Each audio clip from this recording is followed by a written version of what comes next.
کبھی ایسا ہوا ہے کہ ایک ہی دن میں تم بہت خوش بھی ہوئے ہو اور بہت اداس بھی؟ زندگی عجیب ہے نا، کبھی ہنسی دیتی ہے اور کبھی آنسو، کبھی سب کچھ مل جاتا ہے اور کبھی سب کچھ چھن جاتا ہے۔ لیکن کیا تم نے کبھی سوچا ہے کہ یہ سب کیوں ہوتا ہے؟ کیوں اللہ ہمیں کبھی خوشی دیتا ہے اور کبھی غم؟ حقیقت یہ ہے، خوشی بھی امتحان ہے اور غم بھی۔ جب تم خوش ہوتے ہو، جب تمہارے پاس سب کچھ ہوتا ہے، پیسہ، صحت، سکون، تو اللہ دیکھتا ہے کیا میرا بندہ شکر کرتا ہے یا سب کچھ پا کر مجھے بھول جاتا ہے۔ اور جب تم غم میں ہوتے ہو، دل ٹوٹا ہوتا ہے، آنکھیں نم ہوتی ہیں، تو اللہ دیکھتا ہے کیا میرا بندہ صبر کرتا ہے یا مجھ سے شکو کرنے لگتا ہے۔ یعنی خوشی میں شکر اور غم میں صبر، یہی ایک سچے مومن کی پہچان ہے۔ ذرا سوچو، اگر زندگی میں صرف خوشیاں ہوتی تو کیا ہم کبھی اللہ کو یاد کرتے؟ اور اگر صرف غم ہوتے تو کیا ہم جینے کی امید رکھتے؟ اسی لیے اللہ نے زندگی کو خوشیوں اور غموں کا ملاپ بنایا ہے، تاکہ ہم نہ بھٹکیں، نہ ٹوٹیں، بلکہ اس کے قریب آ جائیں۔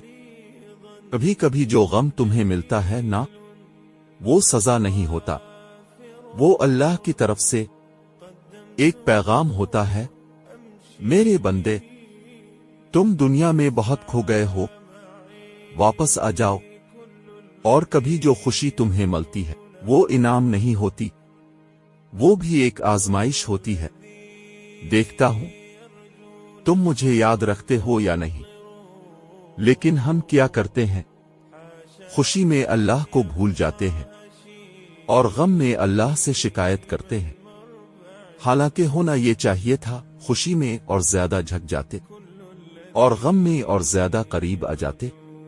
یاد رکھو، تمہاری زندگی کا ہر لمحہ تمہیں کچھ سکھا رہا ہے، ہر خوشی تمہیں شکر سکھا رہی ہے اور ہر غم تمہیں صبر سکھا رہا ہے۔ اور جو انسان یہ دونوں سیکھ جائے وہ کبھی ٹوٹتا نہیں ہے، اس کا دل مضبوط ہو جاتا ہے، کیونکہ اسے پتہ ہوتا ہے یہ وقت بھی گزر جائے گا۔ اگر آج تم خوش ہو تو اللہ کا شکر ادا کرو اور ڈرو بھی کہ کہیں یہ خوشی تمہیں غافل نہ کر دے۔ اور اگر آج تم غم میں ہو تو مایوس نہ ہو، کیونکہ یہ غم ہمیشہ نہیں رہے گا۔ اللہ تمہیں آزماتا ہے مگر چھوڑتا نہیں۔ یاد رکھو، رات جتنی بھی لمبی ہو، صبح ضرور آتی ہے، اور زندگی جتنی بھی مشکل ہو، آسانی ضرور آتی ہے۔ بس شرط یہ ہے کہ تم اللہ کو نہ چھوڑو۔ آخر میں ایک بات ہمیشہ یاد رکھنا، خوشی میں اللہ کو یاد رکھو، تاکہ غم میں اللہ تمہیں یاد رکھے۔